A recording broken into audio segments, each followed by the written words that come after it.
마태복음 11장 1절에서 19절 말씀입니다. 우리 1절에서부터 6절 그리고 16절에서부터 19절 우리 두 분 나눠서 한 절씩 교도하도록 하겠습니다. 11장 1절 예수께서 12 제자에게 명하시기를 마치시고 이에 그들의 여러 동네에서 가르치시며 전도하시려고 거기를 떠나 가시니라.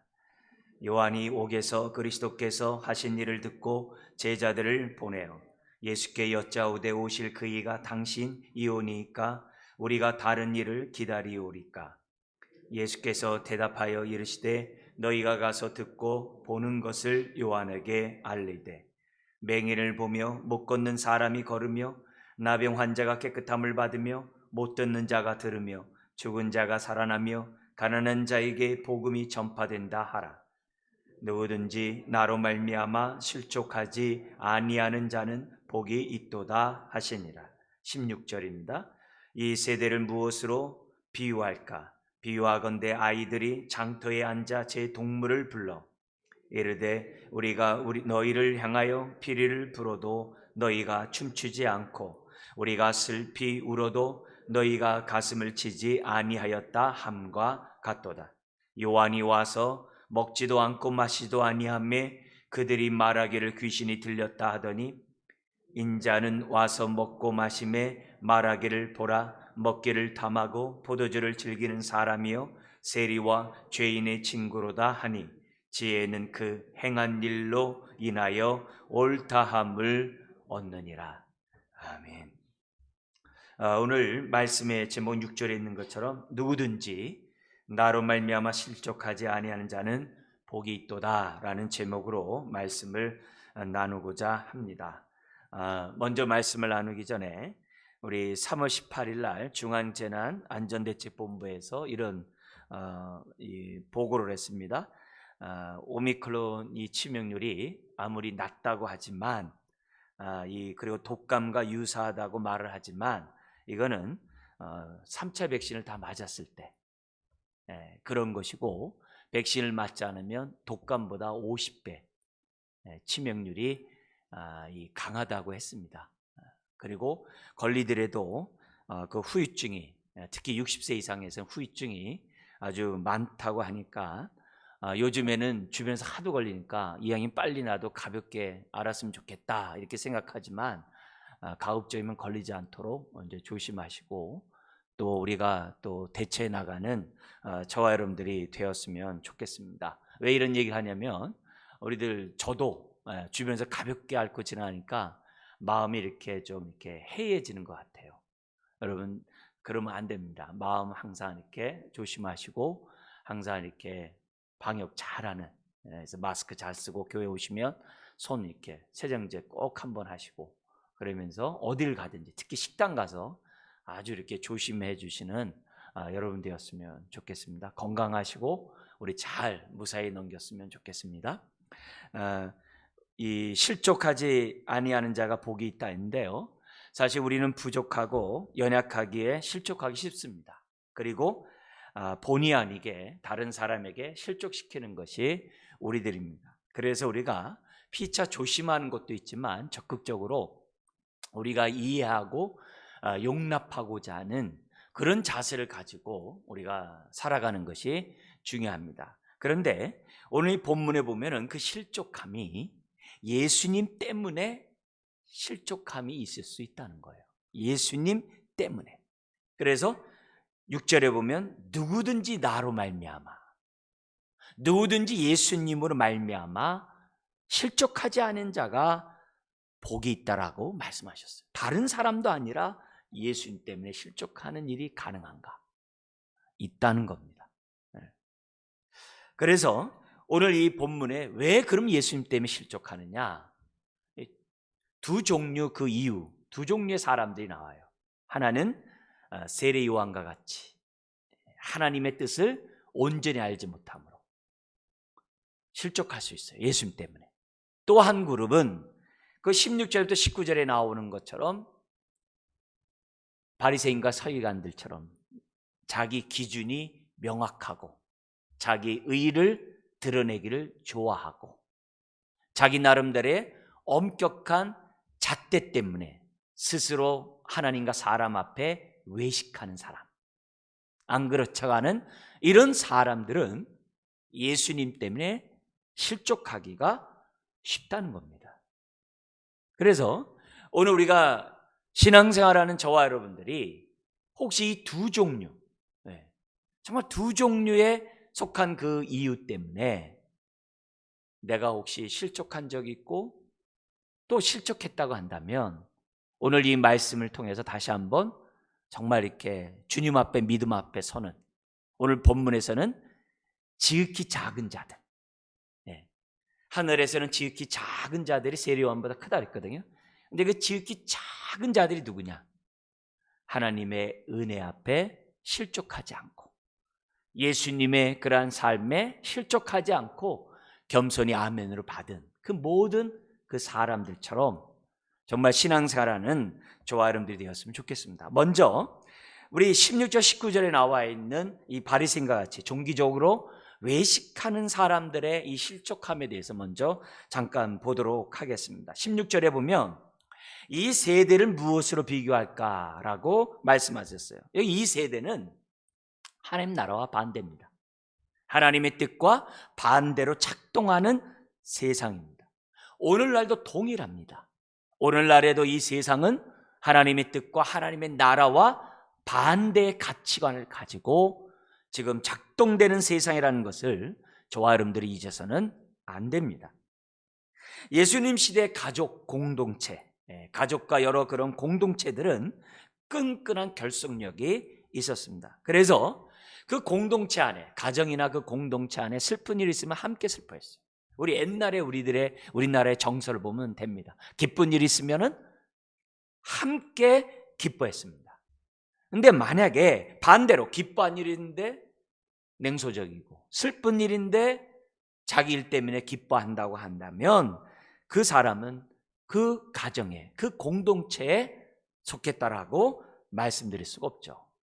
16절에 보니까는 그 시대에 아이들이 이러고 놀았다고 합니다. 장터에서 한쪽에서 피를 불면 춤을 추고 한쪽에서 애곡하면 정말 가슴을 치면서 이 장례놀이를 하는 그런 것들이 장터 안에서 있었다고 합니다. 이것을 빗대어서 우리 주님이 자신을 배척하고 정말 자신이 전한 이 복음을 받아들이지 않는 그런 사람들을 향하여 가장 대표적인 것이 바리새인과 서기관들이거든요. 그래서 산상수훈에서도 바리새인과 서기관들과 같은 의의 삶을 살면은 천국 못 간다 그랬거든요. 그런데 그런 사람들이 예수님뿐만이 아니라 세례 요한에 대해서 배척을 합니다. 18절에 보니까는 요한이 와서 먹지도 않고 마시도 아니하며 귀신 들렸다고 그런 거예요. 자기 입장에서 세례 요한을, 하나님의 선지자인 세례 요한을 귀신 들렸다라고 평가절하한 거예요. 반면에 인자에 대해서는 19절에 인자는 예수 그리스도를 말하거든요. 인자에 대해서 인자가 와서 먹고 마시며 말하기를 또 반대로 적용해요. 먹기를 탐하고 포도주를 즐기는 사람이요 세리와 죄인의 친구라 하니 지혜는 그 행한 일로 인하여 옳다함을 얻느니라. 그러니까 지혜롭지 못하다는 얘기죠. 오히려 반대로 예수님에 대해서는 정말 있을 수 없는 그 요즘에 우리 정치에서 프레임을 한다고 그러잖아요. 그 틀을 씌워가지고 함부로 정죄하고 판단하는, 세례 요한이 회개하라고 그랬을 때 함께 울고 함께 통해 자복함으로 하나님의 자녀가 돼야 되는데 그렇지 않고 예수님이 이 땅에 오므로 하나님 나라가 임했기 때문에 함께 즐거워하자, 그러니까 싫다고 하고 자기 입맛대로 판단하고 평가하는, 자기 기준에 따라서 함부로 주의 종들을 평가하는 그런 모습을 띠는 그룹들이 있다는 거죠. 요한복음 1장 우리 그 9절에서 11절을 보면 더욱더 슬픈 것은 예수 그리스도가 자기 백성에게 왔음에 영접하지 않았다는 거예요. 영접하지 않았다는 거예요. 하나님의 아들이 이 땅에 왔음에도 불구하고 영접하지 않았다. 심지어는 마태복음 21장에 보면은 영접하지 않을 뿐만이 아니라 십자가에 못 박아 버렸다라고, 죽였다라고 기록되어 있어요. 그러니까 그들 눈에는 자신들이 건축자예요. 그래서 자기들이 건축하는 데 필요한 돌인가 해서 다 이렇게 테스트해 봤다는 거예요. 그래서 부적합해가지고 그 돌을 버려버렸어요. 근데 그 돌이 건축자의 모퉁이 돌이 되는 거죠. 그리고 그들에게는 걸림돌이 되었다는 말씀이 마태복음 21장에 나와요. 이처럼 바리새인과 서기관들과 같이 종교적으로 이 엄격한 자기 중심의 신앙을 갖고 있는 사람들은 자기 판단 기준이 명확해요. 척범은 알아요. 판단 기준이 엄격하기 때문에 오늘날로 말한다고 한다면 도덕군자다라고 얘기할 수 있겠죠. 자기 나름대로의 나는 도덕적으로 법 없어도 살아 라고 생각하는 그런 사람들은 하나님 중심보다도 자기 중심이 되기가 쉬워요. 하나님의 뜻보다는 자기 뜻을 내세우기가 쉬워요. 이러면 예수님조차도 자기 기준에 맞지 않는 거예요. 그래서 버려버려요. 심지어는 기독교 안에서 믿음 생활하면서도 자기 나름대로의 기준을 가지고, 자기 나름대로의 기준을 가지고 신앙생활하는 모습도 보곤 합니다. 그래서 중요한 것이 주님의 주님 되심이 중요한 거예요. 신앙생활하면서 저와 여러분들이 정말 우리는 주님의 주님 되심의 신앙을 가지고 저와 여러분들이 신앙생활을 해야 되지, 그렇지 않으면 내가 믿는 주님도 내 나름대로 나의 잣대에 따라서 함부로 난도질해요. 계시록에 보면 라오디아 교회가 있죠. 라오디아 교회는 정말 부자 교회였어요. 왜? 동네가 워낙 부자촌이었거든요.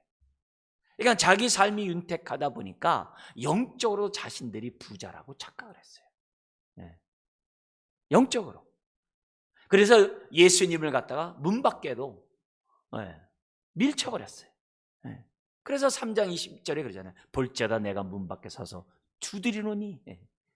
우리 예수님이 정말 문 밖에서 두드리는 그런 교회로 바꿔버린 교회가 바로 라오디아 교회라는 사실을 저와 여러분들 잊어서는 안 돼요. 그래서 나도 모르는 사이에 정말 주님을 갖다가 몰아내고, 나도 모르는 사이에 나의 모든 신앙의 기준이 자기가 되어서, 자기의 뜻과 자기의 경험이 기준이 되어서 함부로 주님을 갖다가 우리가 평가해 버린다고 한다면 우리 또한 바리새인과 서기관 같이 되지 못하는 법이 없다는 겁니다. 그래서 우리의 신앙이 주님의 주님 되신 속에, 주를 아는 지식 속에 자라가야 돼요.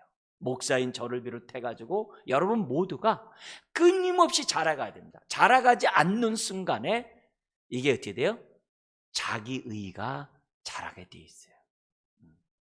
주를 아는 지식 속에 자라가지 않는 그 순간, 멈추는 순간에 그 나머지 부분들은 주님을 다 오해하게 되어 있어요. 우리가 이 40일 신앙훈련을 통해서 갈라디아서 5장을 암송해요. 너무 중요한 이 이제 갈라디아서 5장. 거기서 뭐라고 돼요? 우리가 왜 육체의 소욕을 따르지 아니하고 왜 성령을 따라 살아야 되는가? 다른 게 아니거든요. 성령을 따라 살아가지 않으면 우리들이 자라가지를 못해요. 성령의 9가지를 맺어갈 수가 없어요. 신앙은 연륜이 아니에요. 신앙은 얼마만큼 주님을 닮아갔느냐, 주를 아는 지식 속에 얼마만큼 주님을 닮아갔느냐가 신앙생활이에요. 얼마나 주님의 뜻과 나의 뜻이 일치하는가, 주님의 마음과 나의 마음이 얼마나 일치하는가. 우리가 이 40을 집중, 우리가 신앙훈련을 통해서 다른 게 아니거든요. 내 생각을 주님께, 내 마음을 하나님을 향하여 활짝 열리기 위해서 집중하는 이런 기회거든요. 우리가 이런 삶을 살 때 19절 끝에 있는 것처럼 지혜로운 자가 돼요. 19절 끝에 보면 이런 말씀이 있어요. 지혜는 그 행한 일로 인하여 옳다함을 얻느니라. 열매를 보아 그 나무를 안다는 거죠. 그 나무를 끝을 보기 전에는 함부로 사람을 평가하면 안 돼요. 끝을 보기 전에 세례 요한을 가지고 귀신 들렸다고 그러고, 끝을 보기 전에 예수님을 갖다가 먹기를 탐하고 포도주를 즐기고 세리와 죄인의 친구라고 함부로 평가 잘하면 안 돼요. 예수님은 하나님으로부터 옳다 인정함을 받아 하나님 보호자 우편에 앉으신 분이거든요. 오늘 저와 여러분들이 나 나름대로의 지혜로 함부로 세례 요한을 평가하고 함부로 주님을 평가하는 그런 일을 행해서는 안 돼요. 이걸 통해서 우리가 분명히 알아야 될 것은 이 세대는 항상 하나님의 뜻과 반대돼요. 그래서 10장처럼, 10장이 뭐예요? 보냄을 받은 자로서의 선교장이라고 그랬죠. 10장처럼 핍박이 있는 거예요. 핍박이 있는 거예요. 그러나 핍박이 있다 할지라도 나중에 이제 13장 볼 거예요. 마태복음 13장에 보면은 하나님 나라는 그 가운데서도 누룩처럼 번져나간다는 거예요. 하나님은 그런 핍박 속에서도 확장되어 가는 것이 하나님의 나라라는 거예요. 그래서 너희들이 핍박을 받더라도 이상히 여기지 말고 오히려 그 속에서 하나님을 아는 지식 속에 자라가는 가운데 주의 나라를 위하여 살아가는 저와 여러분들이 돼야 한다는 것이 주님의 가르침이에요.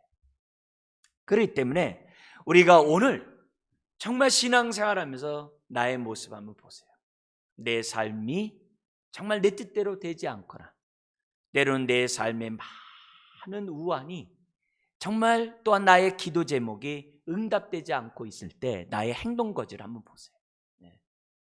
혹시 정말 주님의 주님 되심을 또 주를 아는 지식 속에 자라가지 않으므로 내가 이런 실족의 모습을 갖고 있지 않는지, 또는 나 나름대로의 잣대를 가지고 사람들을 정말 함부로 주의 이름으로 평가하는 그런 잘못을 범하는 것은 없는지 저와 여러분들이 보셔야 한다는 거죠.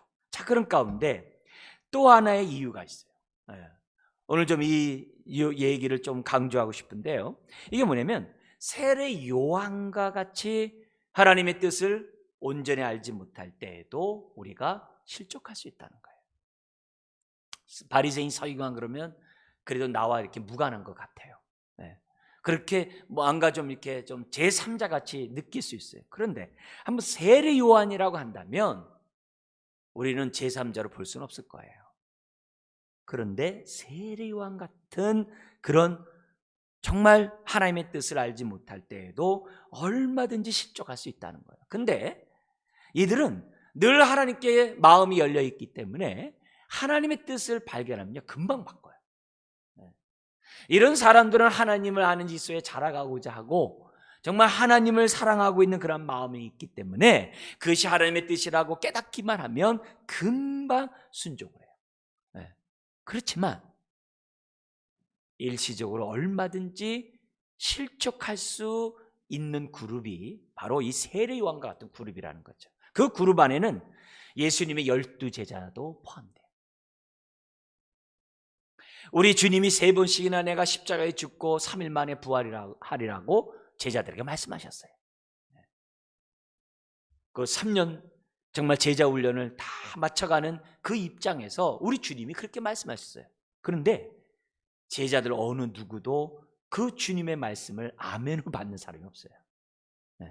심지어는 무력으로 주님 그런 소리 좀 하지 마세요 하면서 짜증나는 소리로 주님에 대해서 정말 이렇게 큰 소리로 말한 베드로를 비롯한 제자들만 있을 뿐이지, 예수님이 말씀하시는 십자가에 죽고 부활한다는 이 엄연한 이 진리 앞에서도 그들은 어떻게 돼요?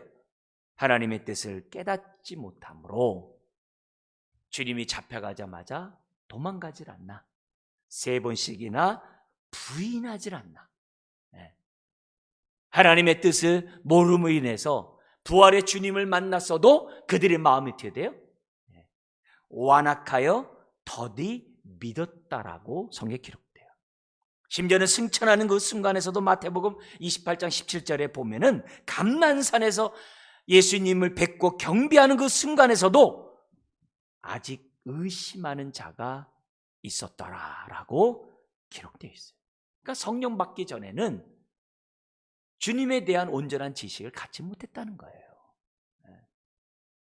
여러분, 오늘 이 본문의 심각성은 다른 사람도 아니라 무슨 뭐 제자들 그런 자들이 아니라 세례 요한이 실족할 뻔했다는 거예요. 세례 요한. 우리가 이것을 알고 나 역시 예외가 되지 않는다는 사실을 주의하면서 봐야 돼요. 우리가 주기도문에 따라서 하루에 우리가 3분 5분씩 기도하자 그랬어요. 주기도문에 뭐가 나와요? 우리를 시험에 들게 하지 마옵시고, 시험에 들게 하지 말라는 그 기도를 우리는 끊임없이 해야 돼요. 끊임없이 하셔야 돼요. 여러분, 마지막 주님이 십자가를 지시기 전에 제자들과의 대화에서 우리 주님이 죽고 부활한다는 그 말씀 앞에 제자들이 자꾸 이렇게 거절하니까 우리 예수님께서 시몬 베드로에게 얘기합니다. 시몬아, 시몬아, 사탄이 너희를 밀가부르듯 하려고 요구하였으나 내가 너희를 위하여 내 믿음이 떨어지지 않기를 기도하였노니, 그러면서 뭐라 하냐면 너는 돌이킨 후에, 회개하고 돌이킨 후에 내 형제를 굳게 하라. 여러분, 오늘 저와 여러분들이 얼마든지 실족할 수 있다는 사실을 기억하고 오늘의 말씀에 주목해야 됩니다. 1절에도 3절을 보면은 우리 예수님께서 제자를 파송하면서 10장의 말씀을 이렇게 정말 그들이 보냄을 받은 자로서 어떻게 어떤 의식을 가지고 선교적 삶을 살아야 되는지를 10장에 말씀하셨어요. 그리고 다른 지역에 8장 9장에서 했던 것처럼 복음 사역을 하기 위해서 다른 지역으로 떠났어요. 많은 무리들이 함께 동행했습니다. 그런데 세례 요한의 제자들이 주님께 와서 이런 말을 전합니다. 뭐라고 하냐면 오실 그이가 당신이 오니까 우리가 다른 일을 기다리오니까. 다른 사람도 아닙니다. 요한의 제자들이 요한의 그 궁금한 그 질문을 가지고 예수님에게 했다는 거예요. 여러분, 세례 요한이 누굽니까?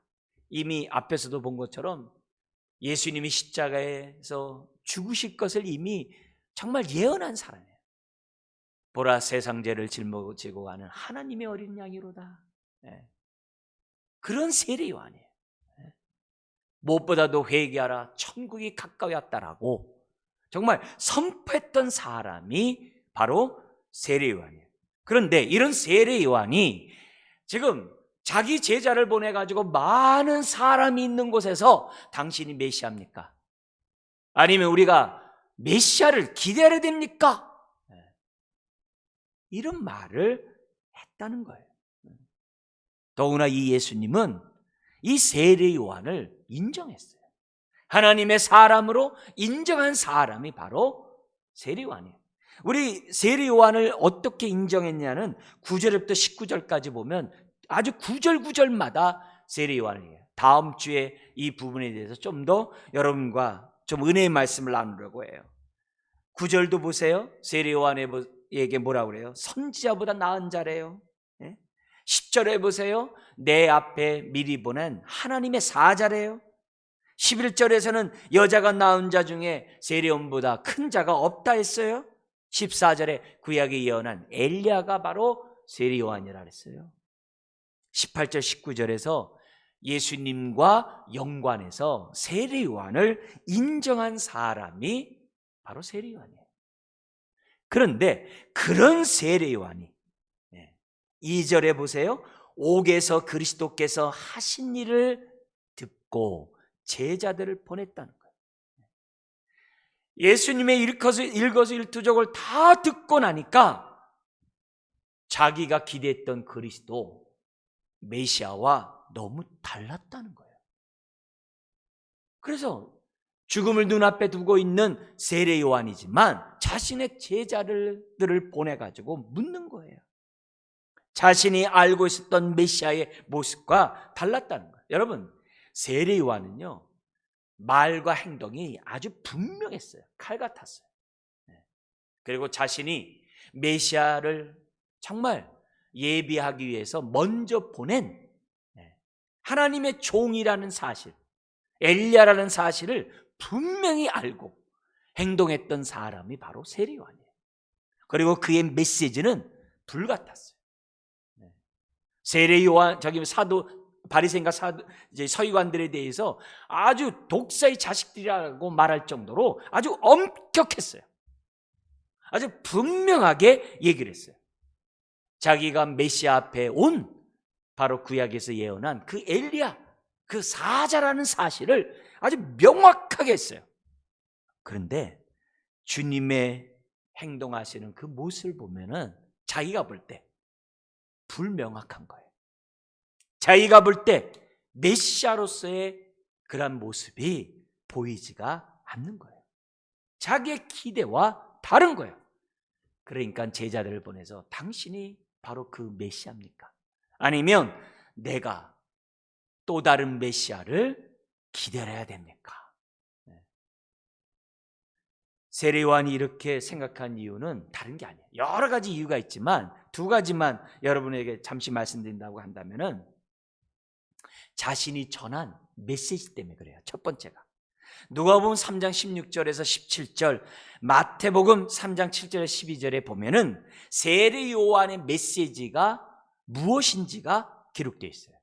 한번 여러분들에게 읽어드린다면, 요한이 모든 사람에게 얘기합니다. 나는 물론 너에게 세례를 베풀거니와 나보다 능력이 많으신 이가 오시나니, 메시아를 말하는 거예요. 나는 그의 신방끈을 풀기도 감당하지 못하겠노라. 그는 성령과 불로 너희에게 세례를 베푸실 것이요. 그러면서 그 다음 말이 중요합니다. 손에 키를 들고 자기의 타작마당을 정하게 하사 알곡은 모아 곡간에 들이고 쭉정이는 꺼지지 않는 불에 태우시리라. 메시아가 오면은 어떤 일을 하느냐? 자기가 이렇게 정죄하고 심판하는 이런 것들은 아무것도 아니라는 거예요.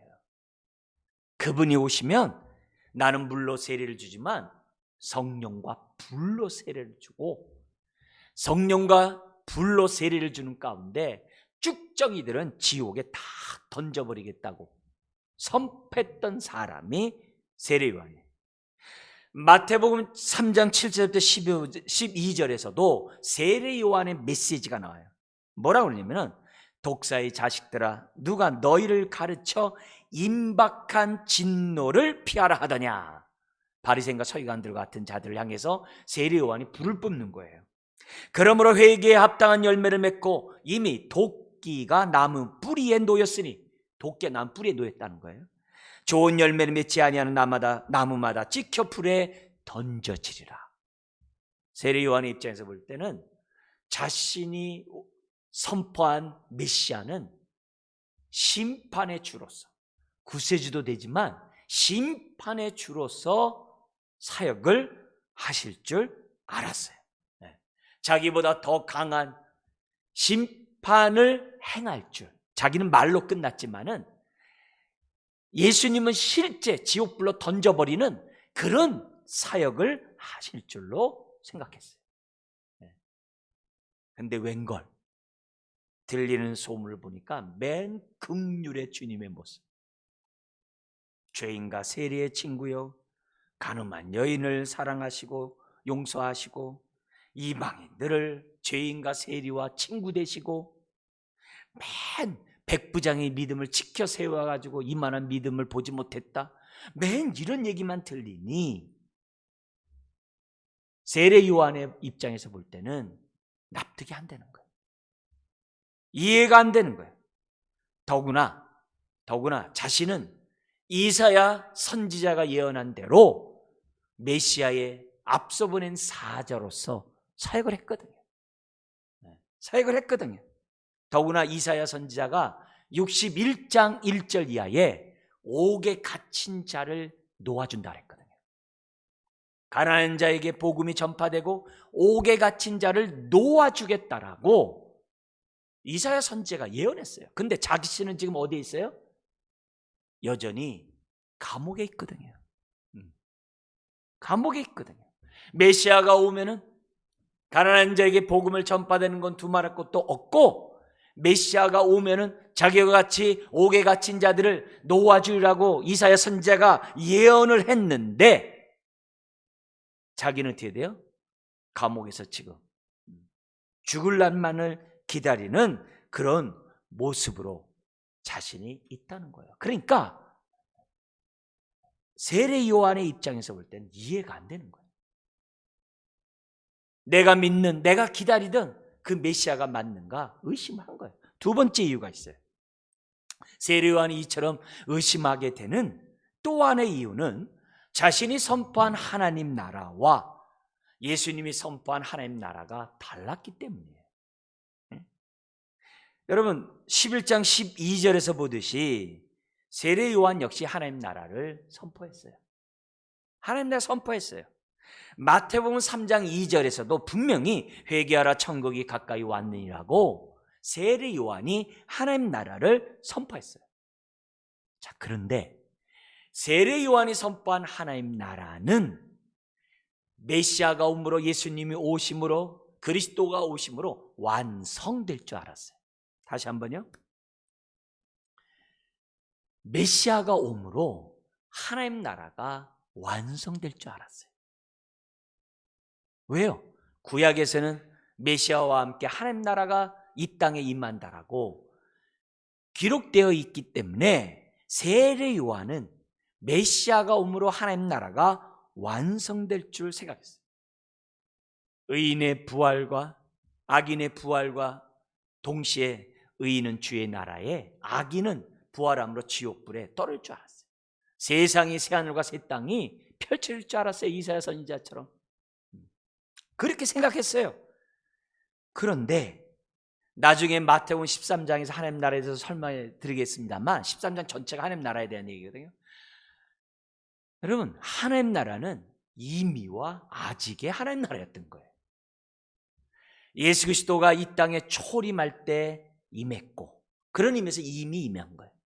그런데 이 하나님 나라는 주님이 재림할 때 완성하는 하나님 나라예요. 그래서 오늘 우리 입장에서 보면 뭐예요? 아직 완성하지 않은 하나님 나라예요. 초림과 재림 속에 이미 임했지만 아직 완성되지 않은 하나님 나라였던 거예요. 그런 하나님 나라였기 때문에 마태복음 10장처럼 핍박이 있는 거예요. 환란이 있는 거예요. 세례 요한이 생각했던 하나님 나라는 예수님과 함께 완성된 줄 알았어요. 그러나 하나님의 뜻은 그것이 아니라 여전히 죄인과 세리들을 갖다가 하나님의 자녀로 삼고, 여전히 구원받아야 될 사람들을 갖다가 모으시는 선한 목자의 하나님이 우리가 믿는 하나님이셨던 거죠. 그래서 예수님은 이 땅에서 어떻게 돼요? 이 세대에서, 하나님 나라와 반대되는 이 세상에서 뭘 받아야 돼요? 핍박을 받으시고 십자가에 못 박히셔야만 했던 거죠. 세례 요한이 이런 하나님 나라를 모르다 보니까 부분적으로만 알고 파편적으로만 알고 하나님의 뜻에 대해서 온전히 알지 못했기 때문에 뭐 하는 거예요? 실족하는 거죠. 실족하는 거죠.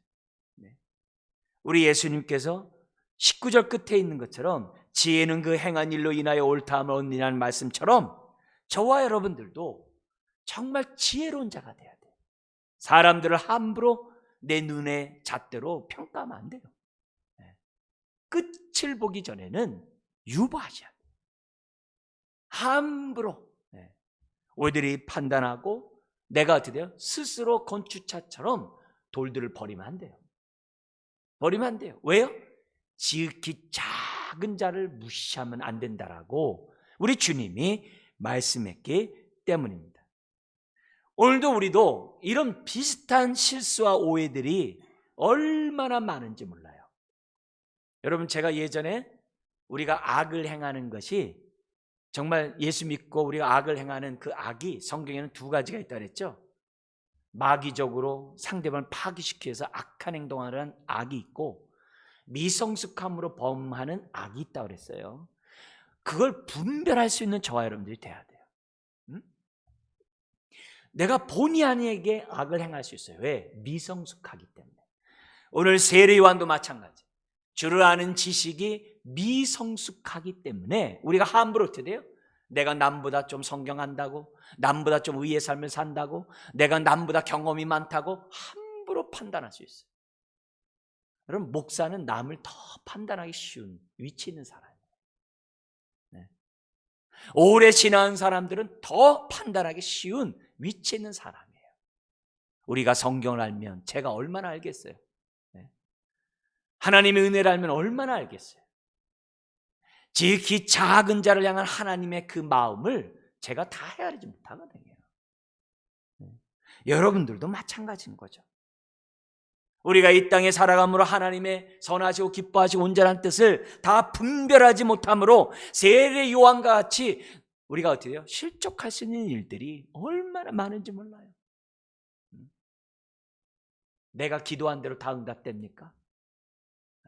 우리 얼마 전에 대선 선거하셨지만 내가 찍은 분이 다 되셨나요? 그렇지 않잖아요. 내일 일이 어떻게 벌어질지 아무도 몰라요. 내 생각, 다른 생각 갖고 있는 사람들이 얼마나 많은지 몰라요. 그래서 우리는 선줄로 착각하면 안 돼요. 항상 어린아이 같이 주를 아는 지식 속에 자라가는 저와 여러분들이 돼야 돼요. 함부로 판단하기보다는 하늘의 지혜로, 정으로 우리가 서로 이해하고 서로 우리가 용납하고자 하는 그런 마음을 가져야 돼요. 그렇지 않으면 세례요한같이 온전한 지식을 갖지 못함으로, 미성숙한 지식을 가짐으로 얼마든지 저와 여러분들이 실족을 할 수 있고 실족시킬 수 있음을 기억해야 됩니다. 자, 그런데 이런 세례요한에 대해서 우리 예수님이 뭐라고 답하셨나요? 거기 보니까 4절부터 6절에 이렇게 답하셨어요. 이 답은 여러분의 성경에 보면 5절에 이사야 35장 4절부터 6절을 인용했다라고 기록되어 있어요. 그런데 이사야 35장 5절부터 4절부터 6절만 인용한 게 아니라 아까 제가 말씀드렸던 이사야 61장 1절 시년에 관한 그 말씀 함께 인용하셨어요. 그 인용한 내용이 5절에 들어있는데요, 같이 한번 읽어볼까요? 맹인이 보며 못 걷는 사람이 걸으며 나병 환자가 깨끗함을 받으며 못 듣는 자가 들으며 죽은 자가 살아나며 가난한 자에게 복음이 전파된다 하라. 세례 요한의 제자들에게 너가 듣고 보는 것을 요한에게 말하라 하면서 무슨 얘기를 하냐면은 맹인과 못 걷는 사람과 나병 환자와 못 듣는 자와 죽은 자가 살아나리라. 이게 이사야 35장 4절 6절이에요. 근데 곧 뒷귀절 가난한 자에게 복음이 전파되라 하라, 이 얘기는 이사야 61장 1절이에요. 희년에 관한 말씀이에요. 근데 이 얘기는 이미 8장 9장에서 예수님이 행하셨던 일이에요. 그러니까 8장 9장을 통해서 세례 요한에게 제자들에게 얘기한 거예요. 내가 그렇게 행했다. 즉 다른 말로 하면은 이사야 선지자가 메시아가 오면 이런 일이 일어난다고 했지, 내가 바로 그 메시아야. 그렇게 예수님이 말씀하셨다는 거예요. 근데 특별히 우리가 주목해야 될 것은 뭐냐면 가난한 자에게 복음이 전파된다. 메시아가 오면은 이사야 61장에서 예언한 것처럼 가난한 자에게 복음이 전파된다는 그 말에 주목하셔야 돼요. 주목하셔야 돼요. 이 말은 우리 하나님의 시선이 누구에게 가 있냐 얘기예요. 우리 하나님의 시선이 어떤 사람에게 가 있느냐가 초점이에요. 이미 팔복에서도 심령이 가난한 자가 복이 있나니 천국이 그들의 것이라 했어요. 하나님 나라가 심령이 가난한 자에게 있다라고 우리 주님이 첫 번째 복을 얘기할 때 말씀하셨어요. 본문 안에서도 11절에 보면은 굉장히 중요한 규절이 나와요. 11절 한번 읽어볼까요? 내가 진실로 너에게 말하노니 여자가 낳은 자 중에 세례 요한보다 큰 이가 일어남이 없도다. 그러나 천국에서는 극히 작은 자라도 그보다 크니라. 여러분, 이게 엄청난 메시지예요. 이 땅에서 태어난 여자의 후손 가운데 태어난 중에 세례 요한보다 큰 자가 없어요. 근데 하늘나라에서는요, 지극히 작은 자보다 못하다는 거예요. 그럼 여기서 지극히 작은 자가 누구예요?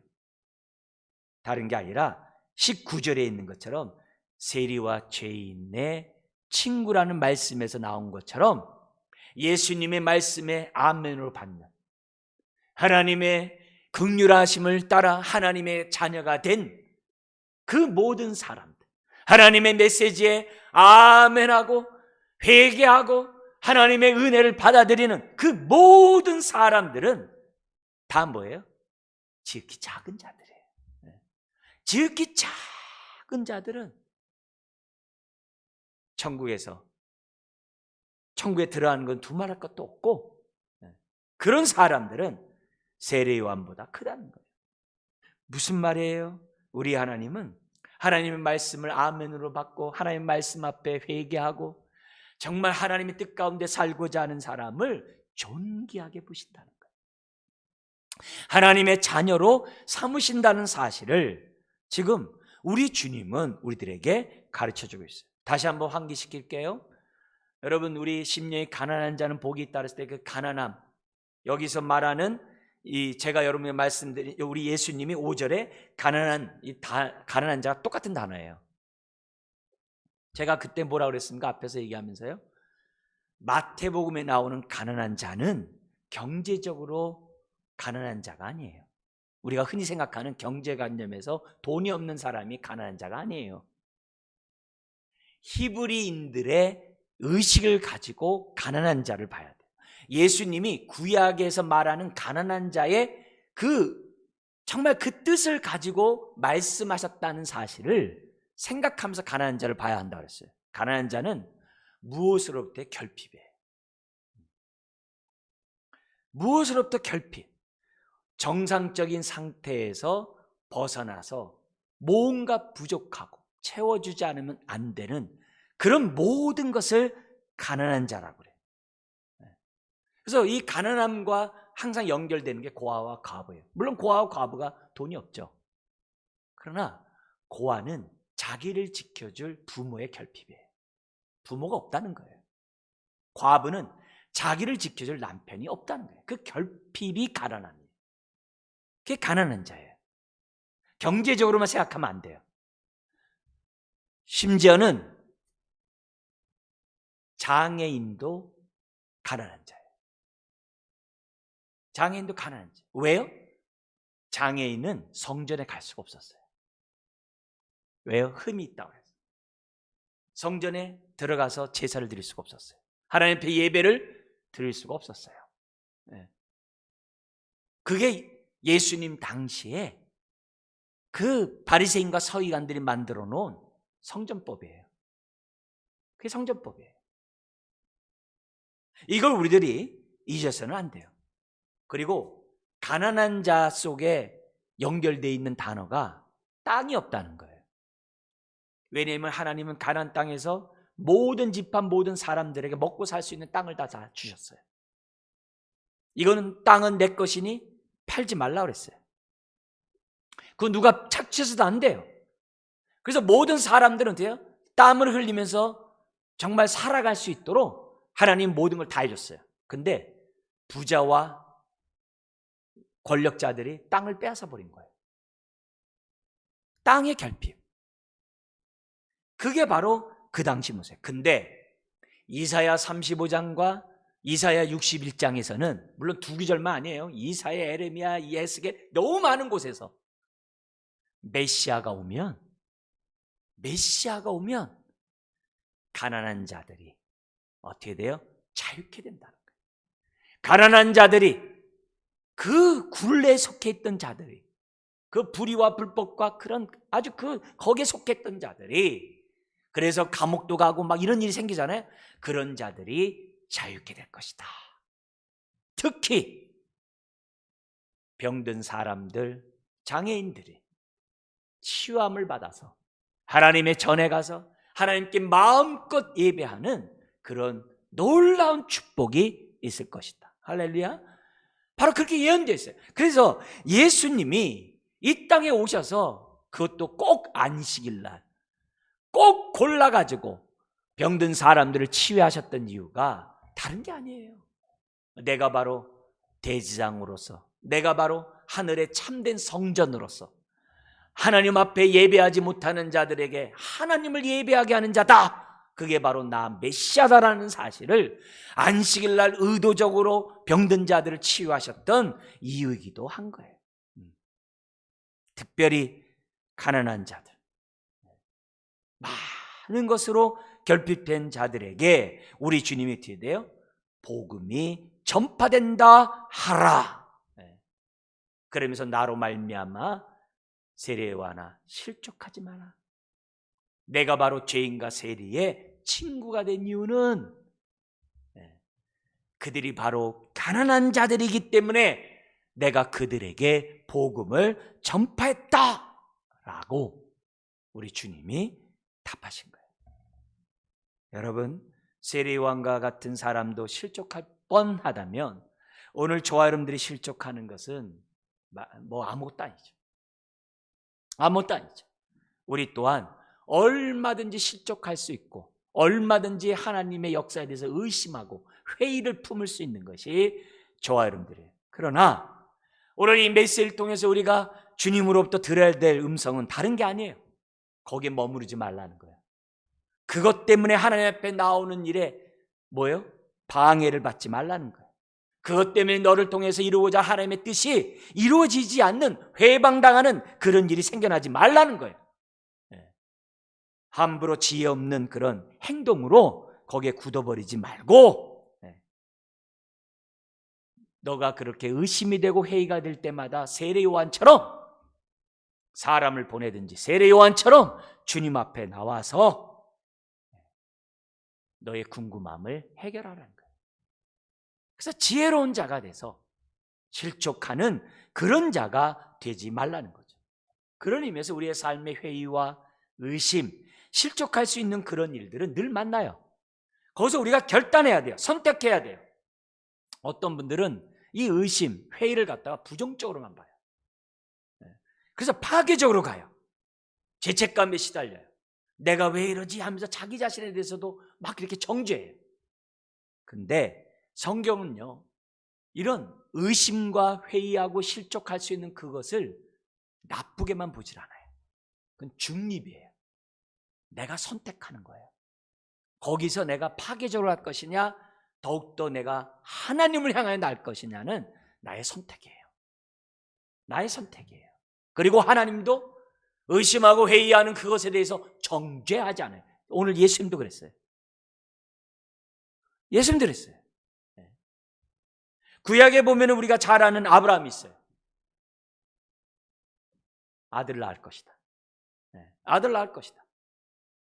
근데 믿지를 못해요. 아브라함 같은 경우는 인간적인 방법으로 하갈을 통해 이스마엘을 낳아요. 하나님의 뜻이 아니죠. 100세가 돼서야 이삭을 줬어요. 근데 내년에 아이를 낳는다고 했을 때 사라가 어떻게 돼요? 피쭉 웃었어요. 어떻게 그런 일이 생기냐고. 피쭉 웃었어요.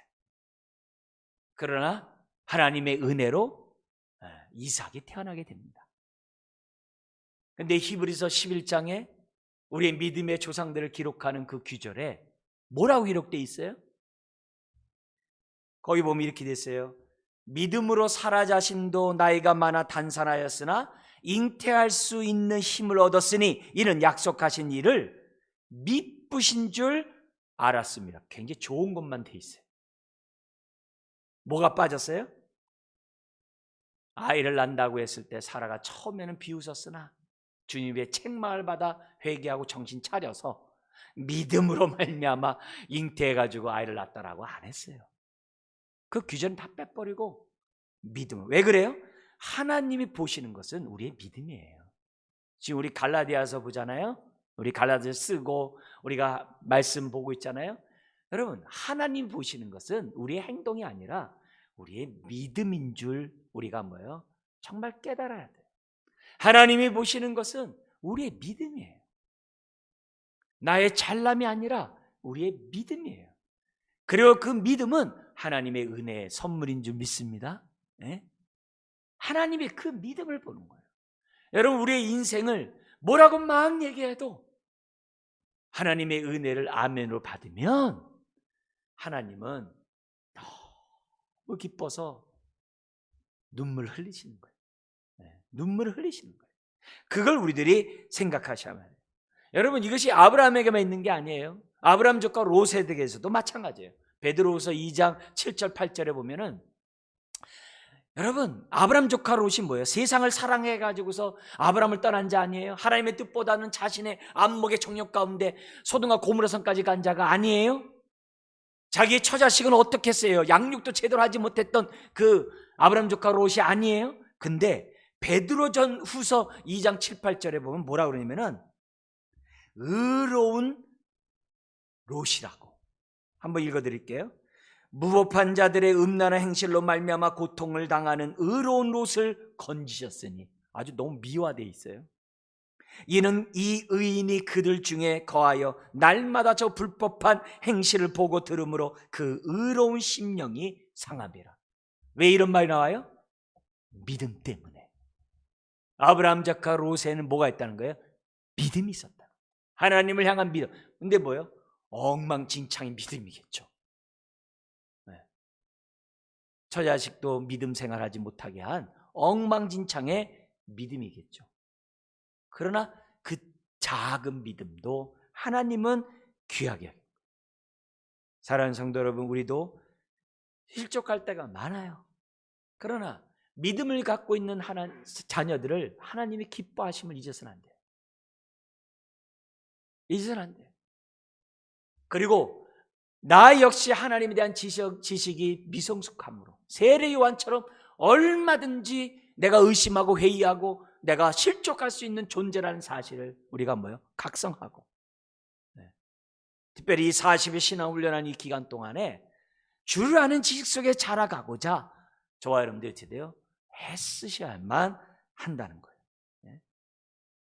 더 나아가서는 우리가 외식하는 자처럼 우리가 살아가면 우리는 실족하는 건 또 두말할 것도 없고 예수님을 저버릴 수 있는 사람까지도 갈 수 있다는 사실을 기억하고, 오늘 우리가 정말 하나님의 선하시고 기뻐하시고 온전한 뜻을 잘 분별한 가운데 오직 믿음으로 주님을 기쁘게 하는 저와 여러분 되시길 주의 이름으로 축원합니다. 기도하겠습니다. 하나님 아버지, 세례 요한의 실족을 보며 오늘도 나로 인하여 실족하지 않은 자가 복이 있다는 주의 음성을 우리가 정말 마음 신비에 새기며 살아가기를 원합니다. 한 분 한 분의 삶들에게 믿음을 더하여 주옵시고 하늘의 지혜를 더하여 주옵시고, 아버지 하나님, 우리들의 삶이 하나님의 뜻을 이루어가는 축복의 통로들 되게 하여 주옵소서. 그로 인하여 우리의 마음에 하나님 나라가 온전히 임하는 주의 자녀들 다 되게 하여 주옵소서. 감사하며 예수님의 이름으로 기도드리옵나이다. 아멘.